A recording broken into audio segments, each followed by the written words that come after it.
কে সেই ওসমান হাদি? ওসমান হাদি আসলে একজন সাধারণ মানুষ, আপনার আমাদের সবার মতো একজন সাধারণ মানুষ। তিনি কোনো রাজনৈতিক দলের কোনো নেত্রী নন। তিনি সাধারণভাবে সাধারণ মানুষের মতো জীবন যাপন করে। কিন্তু এই সমস্ত ব্যক্তিদের মনের ভিতরে আল্লাহ ভীতি, আল্লাহর ভয়, রসুলের আদর্শ থাকার কারণে তারা কখনো অন্যায় দেখে চুপ থাকতে পারে না, তারা ময়দানে নেমে পড়ে। তো ওসমান হাদি একজন সাধারণ মানুষ। আপনি দেখেন, ওসমান হাদি যে সমস্ত কথা, যে সমস্ত তথ্য এদেশের মানুষকে দিয়ে গিয়েছে, এই সমস্ত তথ্য, এই সমস্ত কথাগুলো ইতিপূর্বে কোনো ব্যক্তিই বলতে পারেনি, কেউ বলেইনি। ওসমান হাদিকে নিয়ে আমি একটি ভিডিও বানিয়েছিলাম, আধিপত্যবাদ রুখতে হলে আধিপত্যবাদটাকে সরিয়ে দিতে হবে।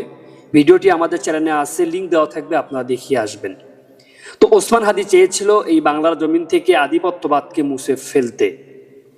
তো আধিপত্যবাদটা আমাদের পূর্বের ভিডিও দেখে আপনারা অবশ্যই বুঝতে পারবেন। তো ওসমান হাদি যে সমস্ত কথা, যে সমস্ত তথ্যগুলো এই দেশের মানুষকে দিয়ে গিয়েছিল, এই সমস্ত কথা, এই সমস্ত তথ্য ইতিপূর্বে কোনো মানুষ কখনো দেয়নি। আর একটা ব্যক্তি কতটা পরিমাণ বই পড়লে, কতটা পরিমাণ অথেন্টিক জ্ঞান তার মধ্যে থাকলে এই কথাগুলো সে বলতে পারে। ওসমান হাদি একটা কথা একবার বললে দ্বিতীয়বার আর রিপিট করে কখনো বলেনি। তাহলে আল্লাহ তাআলা তার মুখ থেকে কি বের করেছে? এই সমস্ত কথাগুলো আল্লাহ তার মুখ থেকে বের করেছে। তো এই ব্যক্তিরা সত্যের জন্য, ন্যায় কথা বলতে গিয়ে আজকেটা জীবন হারিয়ে ফেলেছে আমাদের জন্য। তো ওসমান হাদি পুরো একটা জুলাই ছিল।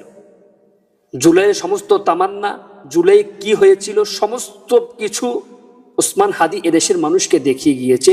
এই জন্য ওসমান হাদি পুরো একটা জুলাই ছিল। এই জন্য ওসমান হাদিকে এদেশের মানুষ পাগলের মতো ভালোবাসত, মহব্বত করত। তো ওসমান হাদি আজকে আপনাকে, আমাদের সবাইকে ন্যায় ইনসাফ পাইয়ে দেওয়ার জন্য ওসমান হাদিকে হত্যা করে ফেলা হয়েছে। কারণ ওসমান হাদি যে সমস্ত কথা, যে সমস্ত তথ্যগুলো দিয়েছিল, ওরা চিন্তা করেছে এই সমস্ত তথ্য, এই সমস্ত কথাগুলো যে বলতেছে, যদি নামগুলো প্রকাশ হয়ে যায় তাহলে তো আমাদের রাজত্ব আর সমাজের মধ্যে খাটবে না, আমরা তো আর সঠিকভাবে সমাজের মধ্যে চলতে পারবো না, মানুষ আমাদেরকে ঘৃণা করবে, মানুষ আমাদেরকে নিয়ে থুতু ফেলবে। তো এই জন্য মাস্টার মাইন্ড পরিকল্পনা করে ওসমান হাদিকে হত্যা করা হয়। তো এবার দ্বিতীয়ত প্রশ্ন হচ্ছে, জুলাই কেন হলো? তো জুলাই হওয়ার পিছনে মূল একটা কারণ হচ্ছে, সর্বপ্রথম যে ঘটনা ঘটেছিল কোটা আন্দোলনকে কেন্দ্র করে। এই কোটা আন্দোলনকে কেন্দ্র করে যে বিশাল একটা সমাবেশ তৈরি হয়েছিল, যদি সরকার সেটাকে মেনে নিত তাহলে এমন একটা পরিস্থিতি হয়তো হতো না। তো এই একটা কথা আছে, আল্লাহ সাথ দেয় কিন্তু ছেড়ে দেয় না। কারণ সে অনেক অন্যায় করেছে, সে অনেক উন্নতমূলক কাজ করেছে বটে, কিন্তু অন্যায়ের ধারটা তার সব থেকে বেশি ছিল। তো এই একটা জিনিসকে কেন্দ্র করে সে এই দেশ থেকে পালিয়ে যেতে বাধ্য হয়। তো এই জুলাইটা আসলে সাধারণ কোনো একটি জুলাই ছিল না, এটা সাধারণ কোনো কথা নয়, এটা অনেক মর্মান্তিক, অনেক কষ্টদায়ক একটি কথা। জুলাইয়ে কি হয়েছিল এটা আমরা জানি না, এটা এখনো আমরা এদেশের মানুষ জানি না। তো এই জুলাই কোনো ব্যক্তিকে কেন্দ্র করে নয়, কোনো রাজনৈতিক দলকে কেন্দ্র করে নয়, কোনো জাতিকে কেন্দ্র করে নয়। এই জুলাই হয়েছে মানুষের হক আদায় করার লড়াই। এই জুলাই হয়েছিল আপনার আমাদের অধিকার প্রতিষ্ঠিত করার লড়াই। এই জুলাই ওসমান হাদির একক কোনো কাজ ছিল না, সবাই ঐক্যবদ্ধ হয়ে আধিপত্যবাদকে দূরে সরিয়ে আধিপত্যবাদটাকে সরিয়ে দিয়েছিল।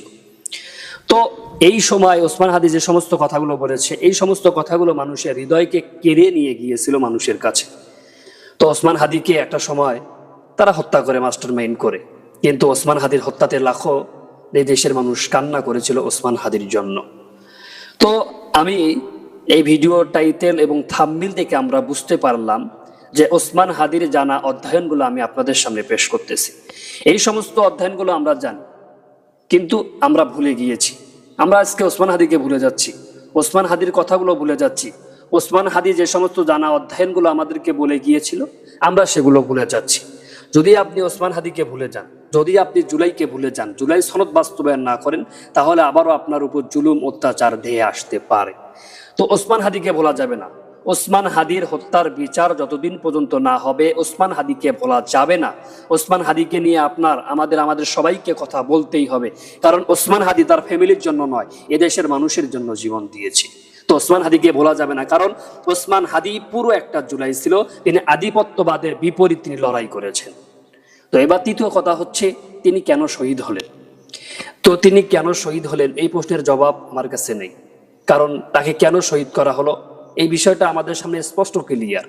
তারা চায় যদি ওসমান হাদি বেঁচে থাকে তাহলে তো আমরা অন্যায়, অবিচার, রাহাজানি এগুলো তো করতে পারবো না। তারা চিন্তা করেছিল যদি আমরা এই কণ্ঠটাকে দাবিয়ে দিই তাহলে এত কথা বলার মানুষ থাকবে না। কিন্তু ভুলটা তাদের ওই জায়গায় হয়েছে, একটি বারুদকে বন্ধ করতে গিয়ে লাখো বারুদ সমাজের মধ্যে তৈরি হয়েছে। তো তারা এটা চিন্তা করতে পারে নাই যে এই যখন একটা বারুদকে বন্ধ করতে গিয়ে লাখো বারুদ যখন বাস্ট হয়ে যাবে তখন তো আমাদের রাজত্ব আর খাটবে না। তো তাদের অবস্থা হয়ে গিয়েছে এভাবে। আপনি একটা বিষয় চিন্তা করেন, রসুলের যুগে রসুল যখন দিনের দাওয়াত দিতে যখন মানুষের কাছে যখন যাইতেন তখন কাফের বেঈমানরা রসুলকে নিয়ে অনেক কটূক্তি কথা, অনেক বাজে কথা, এমনকি রসুলকে পাথর নিক্ষেপ করে তার শরীর থেকে রক্ত ঝরিয়ে ফেলেছে। আল্লাহ রসুলকে হুকুম দিয়েছিল যে তুমি তাদেরকে অন্ধকারের পথ থেকে আলোর পথে নিয়ে আসো, কিন্তু তারা বোঝে নাই। রসুল তাদেরকে অনেকভাবে বুঝিয়েছেন কিন্তু তারা না বুঝে রসুলকে কষ্ট দিয়েছেন। তো আল্লাহ তাআলা যুগে যুগে তার মহৎ বান্দাদেরকে পাঠিয়ে দেয় মানুষকে অন্ধকারের জগৎ থেকে ফিরে নিয়ে এসে আলোর জগতে। যারা সেই আলোটাকে চিনে তারাই হয় সফল এবং তারাই হচ্ছে সফলতার চাবিকাঠি পেয়ে যায়। যারা ওই অন্ধকার পথ থেকে আলোর পথে আসে না তারাই একটা সময় ধুকে ধুকে ধুকে ধুকে সেই পথ থেকে তারা বঞ্চিত হয়ে যায় এবং তখন তাদের আলোর সন্ধানের কথাটা মনে আসে। তো ওসমান হাদি চেয়েছিল এদেশের মানুষকে অন্ধকারের পথ থেকে আলোর পথে নিয়ে আসবে, কিন্তু সে তার যুদ্ধটাকে পরিপূর্ণ শেষ করার আগেই তাকে দুনিয়ার থেকে তুলে দেওয়া হয়। তো ওসমান হাদিকে কে বা কারা শহীদ করেছে এটা আসলে আমাদের সামনে স্পষ্ট, কিন্তু আমরা প্রমাণ না থাকার কারণে বলতে পারতেছি না। কিন্তু এই সত্যটা চিরদিন গোপন থাকবে না, একদিন না একদিন প্রকাশ হয়ে আসবে ইনশাআল্লাহ। আর একটা বিষয়, সর্বশেষ একটি কথা বলে শেষ করব। ওসমান হাদি যে সমস্ত কথা বলে গিয়েছেন, দেখেন আপনি মিলিয়ে দেখেন সে সমস্ত কথাগুলো বর্তমান সমাজে মিলিয়ে যাচ্ছে, বর্তমান সমাজে মিলিয়ে যাচ্ছে। তো আজকে আমাদের নিরাপত্তা নেই, আজকে ওসমান পাটোয়ারির উপর জুলুম অত্যাচার করা হচ্ছে। যে সমস্ত প্রোগ্রামে সে ওসমান হাদিকে নিয়ে মাস্টার মাইন্ড করেছিল যে ওসমান হাদিকে কিভাবে তুলে দেওয়া যায়, কিন্তু ওসমান হাদির জায়গায় পরিপূর্ণ করেছেন নাসিরউদ্দিন পাটোয়ারি। আপনি দেখেন সব থেকে জুলুম এখন নাসিরউদ্দিন পাটোয়ারির উপর করা হচ্ছে, কারণ সে এখন টার্গেটে পড়ে গিয়েছে, কারণ সে ওসমান হাদির থেকেও বড় ভয়ঙ্কর। তাই আমাদের উচিত নাসিরউদ্দিন পাটোয়ারির সাথে আমাদেরকে থাকতে হবে এবং আমাদেরকে এই অপেক্ষায় থাকতে হবে যতদিন পর্যন্ত না ওসমান হাদির হত্যার বিচার না হয়, ততদিন পর্যন্ত আমরা ময়দানে লড়ে যাব ইনশাআল্লাহ।